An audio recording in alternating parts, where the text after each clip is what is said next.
take care of mom and dad on your own. If you defy me, I'll divorce you and take alimony. Does he really think someone will follow such a ridiculous demand? I just stared at John in shock and disbelief. He puffed out his chest proudly, smirking down at me. Does he seriously believe I would comply with his demand? Indeed, I had always thought of my in-laws and responded to unreasonable demands for their sake. Despite John, I genuinely believed my in-laws were good people. However, since discovering the true nature of my mother-in-law, any concern or sympathy for her had vanished. I smiled lightly at John. I'm sorry about that.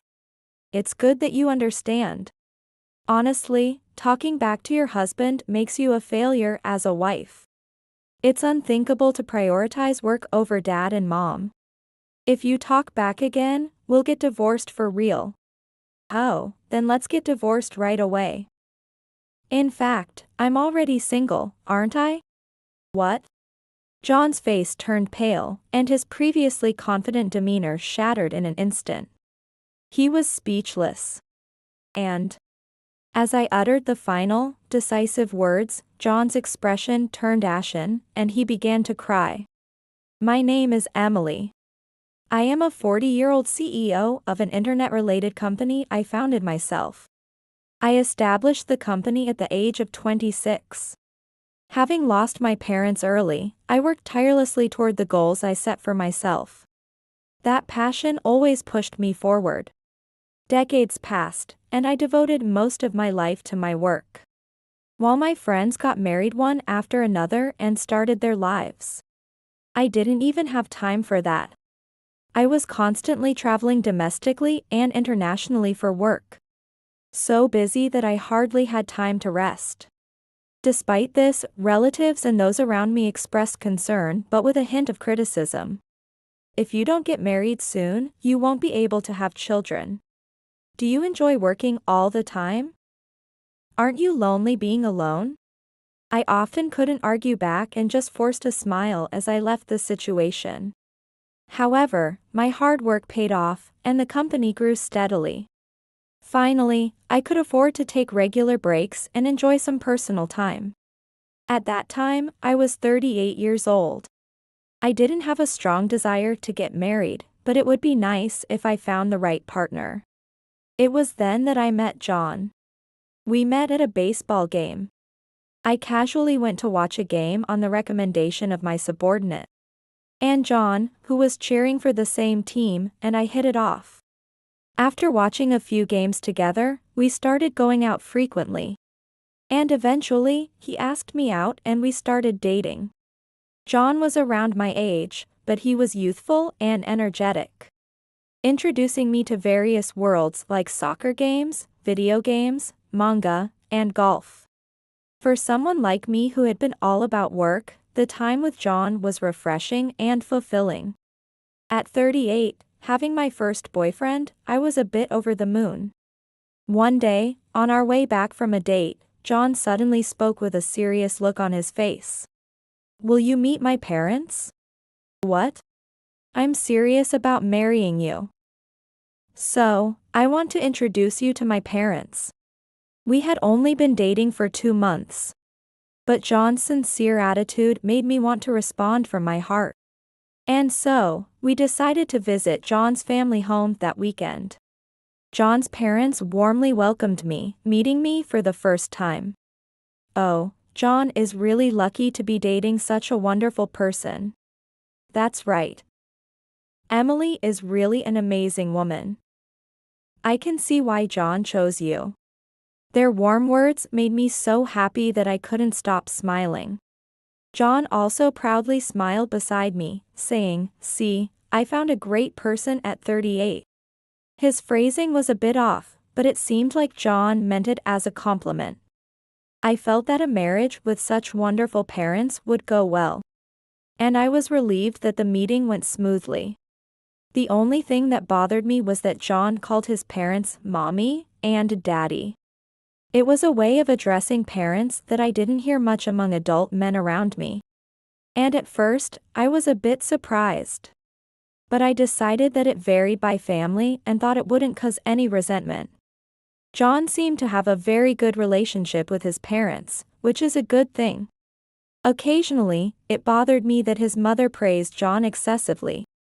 But I found it endearing as a sign of affection. However, it was a bit awkward when the topic of cooking came up. Emily, are you good at cooking? I don't know if I'm good, but I often make Japanese food. At this, John immediately chimed in.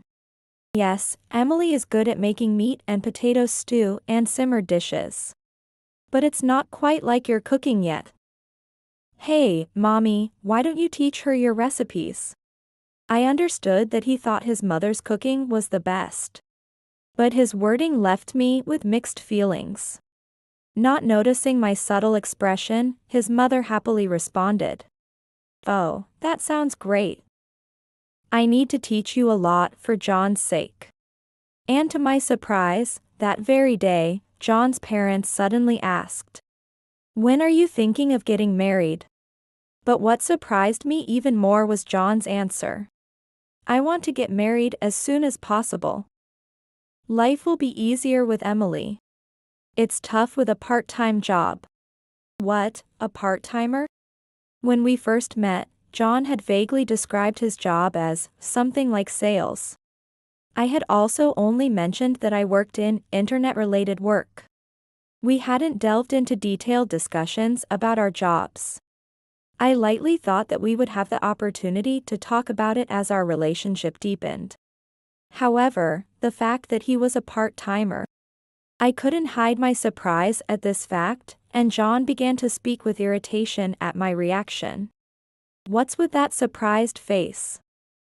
Are you mocking me for being a part-timer at my age? I have a proper reason for being a part-timer. According to John, his mother had always been weak and often fell ill. And 2 years ago, his father fell ill and needed care.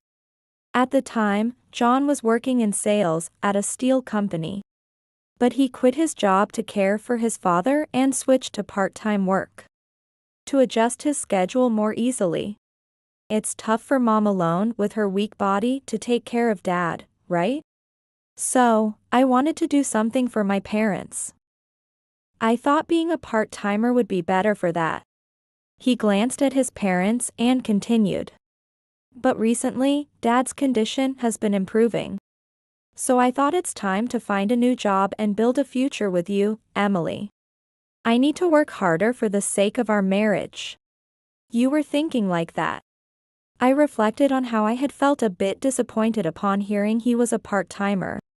John had prioritized his parents over his own job. What a kind-hearted person he is. And now, he's thinking about finding a new job for my sake. Reflecting on our past conversations, I made a suggestion to him. If you'd like, why don't you work at my company? Huh, at your company? Yes. It's a different industry, but you used to work in sales, right? Actually, we're currently recruiting for a sales position at my company. I made the suggestion with his best interests in mind, but John seemed a bit hesitant. I want to work at a company where I can earn well. I want to put mom and dad at ease. Did he think he couldn't earn well at my company? So, I explained the situation of my company again.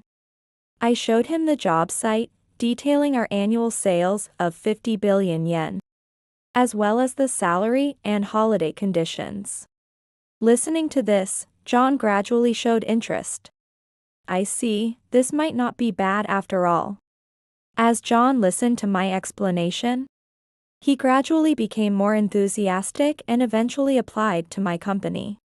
Since we were expanding our sales job recruitment at that time, John was hired immediately. And with the encouragement of John's parents, we decided to get married. It's amazing to be working at the same company as a married couple. It really is. By the way, where is your department located? He still thinks I'm just an employee. In fact, I'm the owner of this company, but John doesn't know that yet. It wasn't that I was hiding it, but I never had the right moment to bring it up. feeling that this was the perfect opportunity to confess. I mustered the courage to tell him the truth. Actually, However, John interrupted me with unexpected words.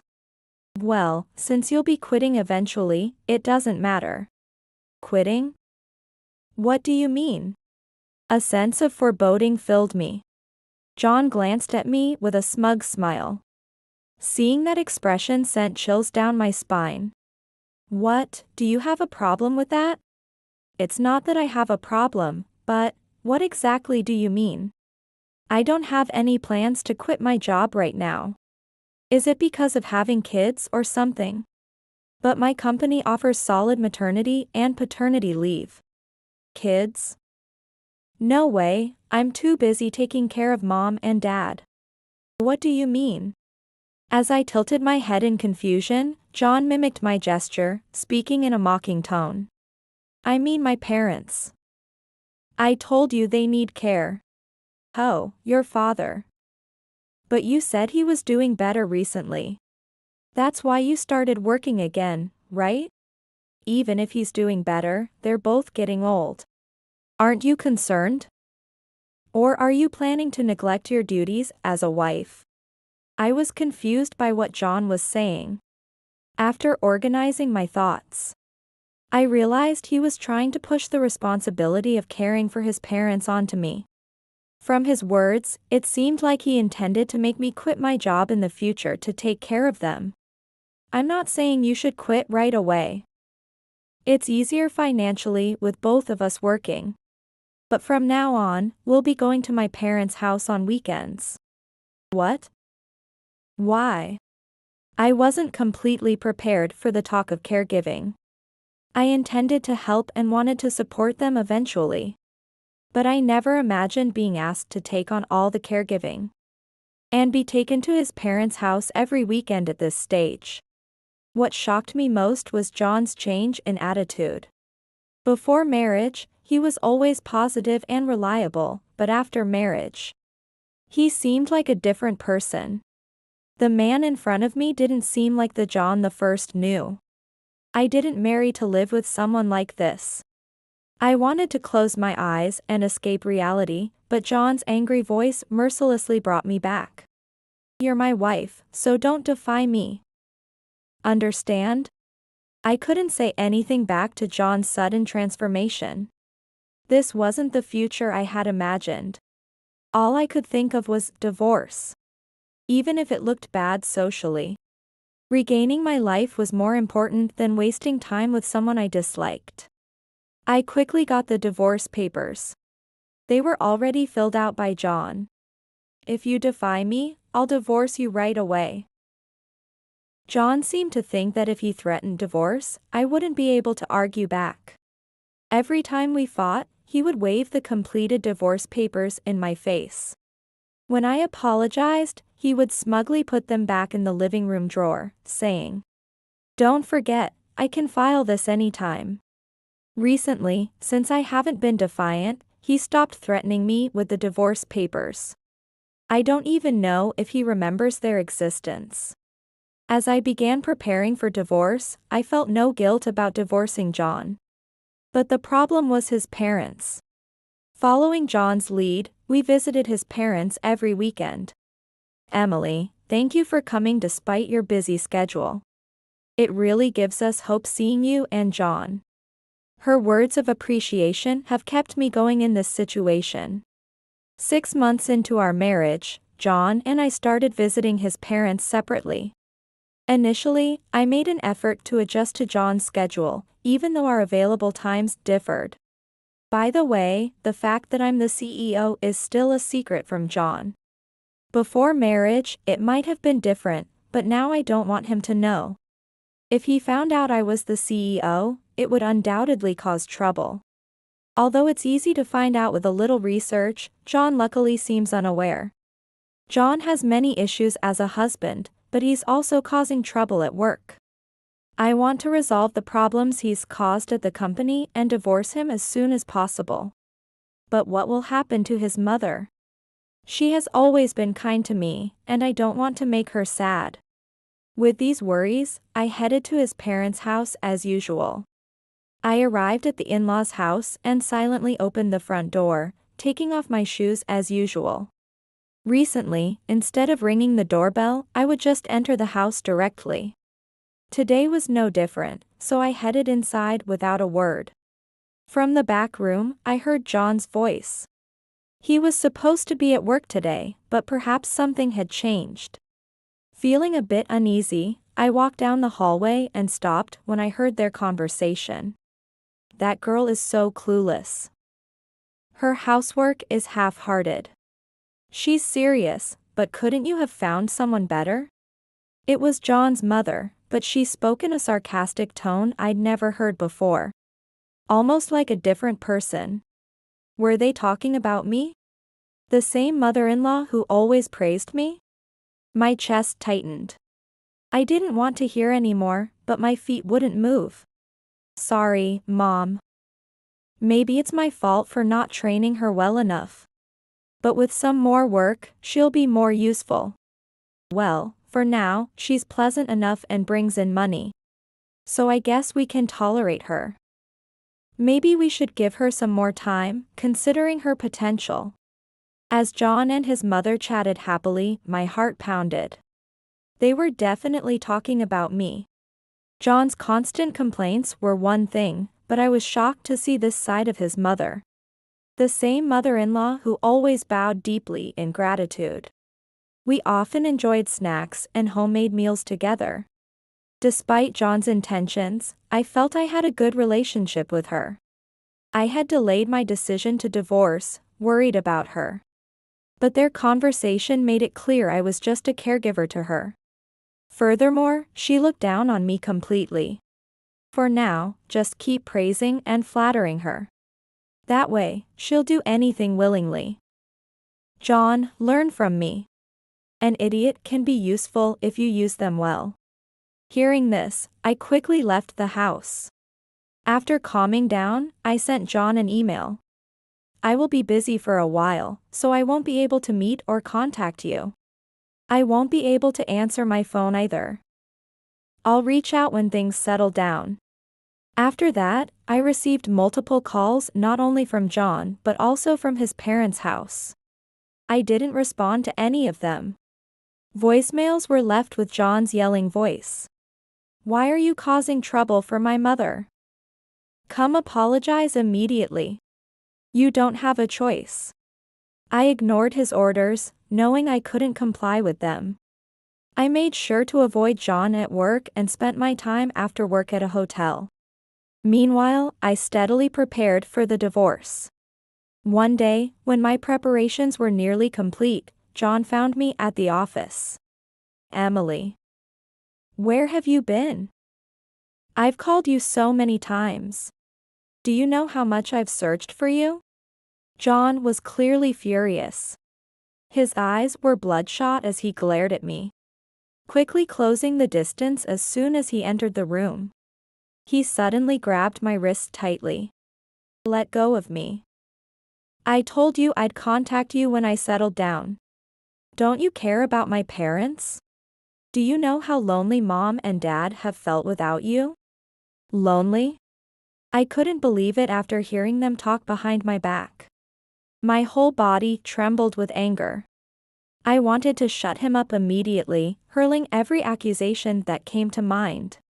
But I was too upset to find the right words, so I just gritted my teeth and glared at John. As I remained silent, John continued. Don't you feel sorry for them? I just got a call that they're hungry. Forget about work today and go make dinner for them. Making me abandon my job, what was he thinking? His parents are capable adults. Even if they need care, they should be able to prepare their own meals. I shook off John's hand and shouted firmly. I have an important meeting today. There's no way I'm skipping it for that. If you're so worried, why don't you take a day off and go to your parents' house yourself? There was no reason for me to sacrifice my important work for them. I couldn't imagine giving up my career for such people. John was surprised and stepped back. Probably not expecting me to resist after complying with his demands all this time. Hey, what are you saying to me? How dare you speak like that to your husband? I've been wanting to say this for a long time, but your values are twisted. What's with it as a wife? They are your parents, aren't they? Shouldn't you take care of them yourself before dumping the responsibility on me? Indeed, John's work today consisted of preparing documents and attending meetings. He could postpone the document preparation and reschedule the meetings without much impact. If he truly cared about his mother, he should take the day off. The fact that he doesn't means he isn't that worried. Yet, he forces his unreasonable demands on me. It's absurd and makes me sick. What? What's so twisted? Why should I lower my head and take time off to cover for you? Cover for me? What do you mean by that? Let's get this straight. Listen. Since you married into this family, it's your duty to take care of my parents. If you can't do that, you have no worth as a wife. John blurted out in a rush, puffing out his chest as if he had said something great. He looked like a child. His words didn't scare me. What does worth as a wife even mean? Why should I be evaluated by him? So, what exactly do you expect from me? I sighed as I asked, and John laughed mockingly. You're supposed to take care of my parents. If you have complaints, we'll get divorced and I'll make you pay alimony. Does he really think such ridiculous demands will work? I just stared at John in disbelief. He looked smug, as if he had one. Until now, I had complied with his demands for the sake of his parents. I believed his parents were good people. But now, knowing his mother's true nature, I had no reason to worry or feel sympathy. I gave John a cold smile. Oh, then let's get divorced right away. In fact, I'm already single, aren't I? What? John's face turned pale with shock. He looked at me in confusion. What are you talking about? Did you really file the divorce papers? But how? Yes, I already submitted them. Remember, you always waved those completed divorce papers at me, saying, I can file for divorce anytime. You forgot you left them in the living room drawer? And feel free to demand alimony, but whether I'll pay is another story. Are you insane? Do you realize what you've done? Of course, I'm perfectly sane. We're already strangers. As I spoke calmly, John spat out in frustration. You'll regret this. Talking back to your husband makes you a failure as a wife. I'm glad to be rid of you. Prioritizing work over my parents is unbelievable. Sorry about that. Exactly. Unlike you, I would prioritize my parents even if it meant losing my job. I'm not as cold as you, John said with confidence. If that's the case, he should have taken time off to help his parents from the start. Complaining while pushing all responsibilities onto me is just shirking responsibility. Don't talk to me at work anymore. I should have gotten a job at another company. John's deliberate comment as he left pushed me to my limit. Then, you're fired, I said in the coldest voice I've ever used in my life. John stopped in his tracks and turned back with a, what? Fired? You're not my boss. Have you gone crazy from the shock of the divorce? John sneered. He still thought I was joking. I sighed softly and looked directly at John. What is it? John's trembling body and wary eyes showed he realized something was amiss. I took a deep breath and spoke calmly. The one who's mistaken is you. Don't you even know who the CEO of the company you work for is? CEO? You? No way. John's face contorted in disbelief as he hurriedly pulled out his smartphone and started searching. As he stared at the screen, his face grew increasingly pale. He finally realized the truth. You're really the CEO of this company? Looks like you finally figured it out. John suddenly fell to his knees, trembling and bowing his head. No, Emily. I didn't know anything. Didn't know? No, you didn't even try to find out, did you? I never hid it, but there were countless opportunities for him to find out. Just like now, a simple search on his phone would have shown my name immediately. John never showed any interest. All he cared about was the salary and days off. That's why his work performance never improved. I was never important to you. All you and your family wanted was a wife who would work for free. Anyone could have done the caregiving, right? John desperately tried to deny it, but his face remained pale. No, that's not true. If I had known you were the CEO, I wouldn't have made you do any caregiving. I would have taken care of my parents myself and made sure you continued your work. What a convenient change of attitude. If there was money, you would have hired professional caregivers and lived your life doing whatever you wanted, right? John, unable to respond, just looked down. If John had acted a bit smarter, such a future might have been possible.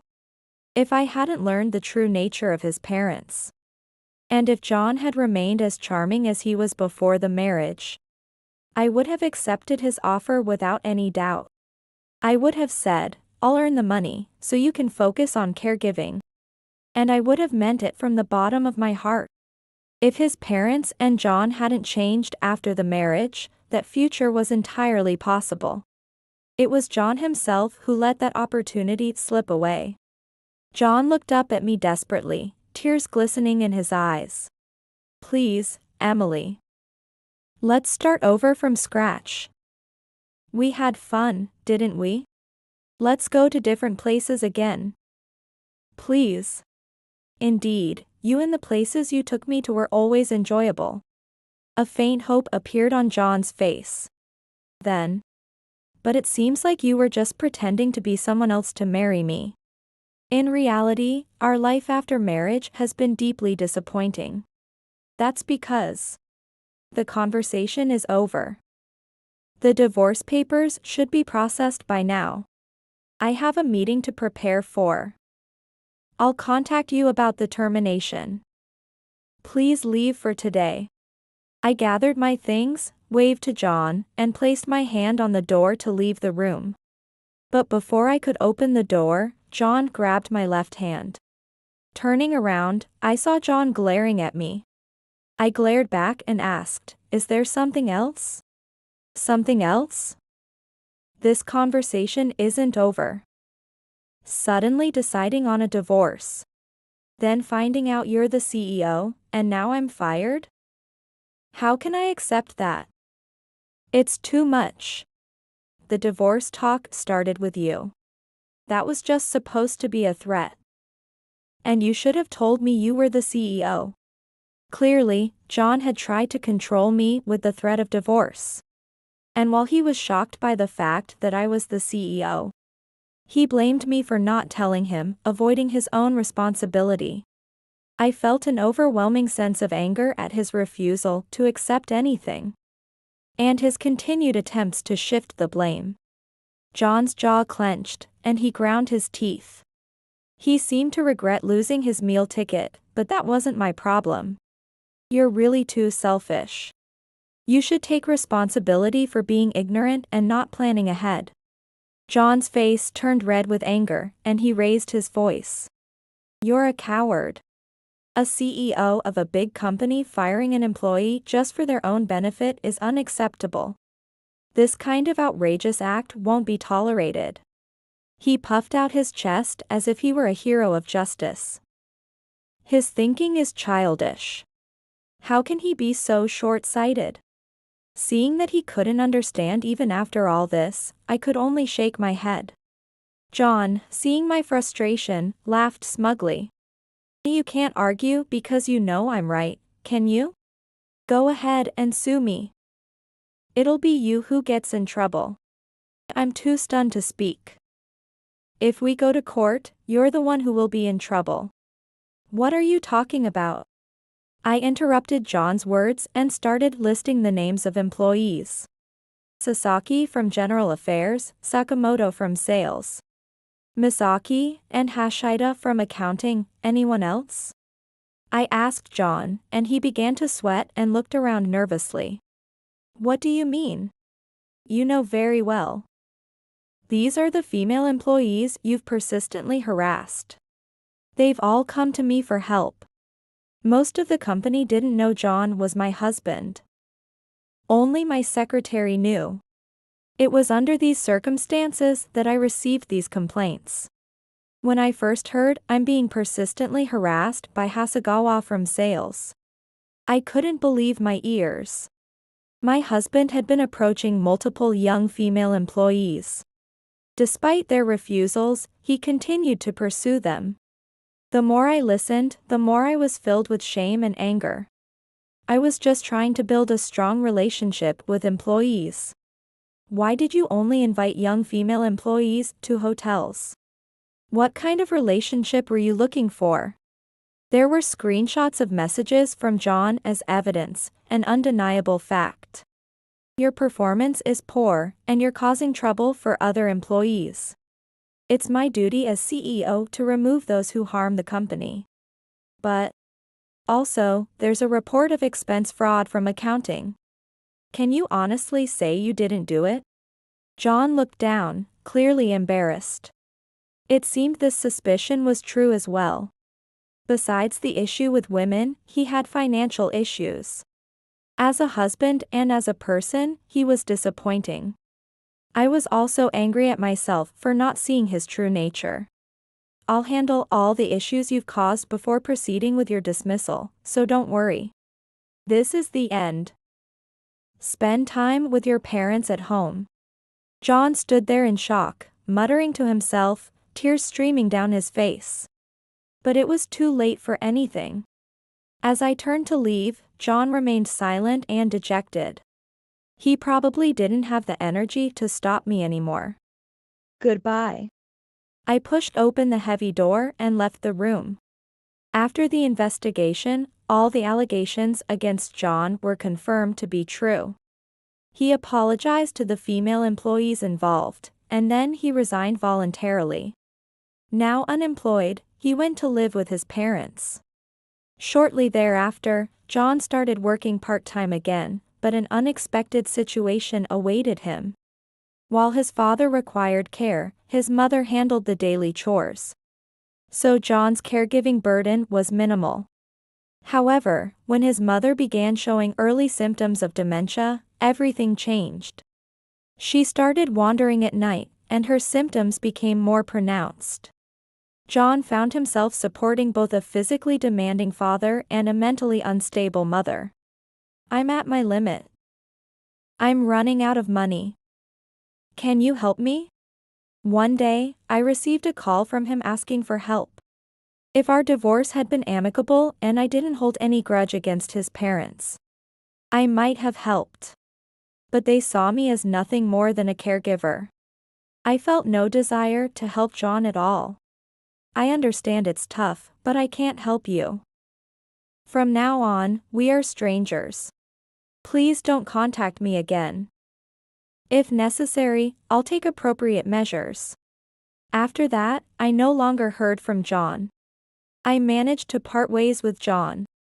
But the miserable marriage made me determined to live my life alone from now on. However, one day, an old acquaintance suddenly confessed his feelings to me.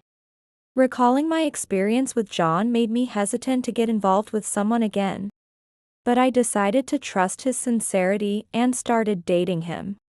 He is also a business owner, and we have great conversations about work.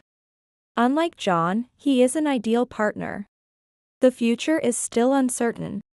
But I hope to continue spending my days with him, living each day to the fullest.